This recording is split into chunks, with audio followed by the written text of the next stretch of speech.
Айсыбайым, жеңишиңиз құтты болсын. Қандай болды ислам ойындары жөнінде жалпы өзіңіздің ойыңызды айтсаңыз, биринчи чемпионаттың алдында жақсы бір өзіңізді көрсөтүү болду окшойт. Өзіңізді сыноо күчүңүздү канчалык деңгээлде дайынсыз? Эми дүйнө чемпионатынын алдында биз үчүн эл аралык мелдештердин бири болду десем болот. Анткени 2-3 турнирге бара албадым. Бул менин өзүмдүн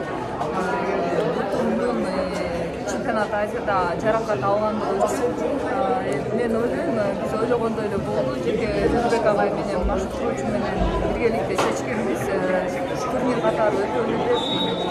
Бүгүнкү жеңиш менен чындыгында ыраазымын.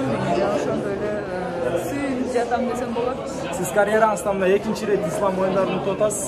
Буга чейин Бакыда өттүңүз эле. Кайсынысы оңой болду, кайсынысы жеңил болду? Психологиялык жактан, ата-анаңыздан тарапынан дегендей. Ар бир оюнда өзүнүн деңгээли болот. Ал убакта дагы мага оор сыяктуудай болгон болчу. Бүгүн болсо мен соперник эмес, мындайча айтсам, өзүм менен өзүм күрөштүм десем болот. Анткени бир ай башыгы өтө эле, анан кийин ушул мелдешке чыктым. Ошондуктан мен өзүм менен өзүм күрөштүм десем болот. Рахмат сизге чоң жеңишиңиз үчүн. Рахмат.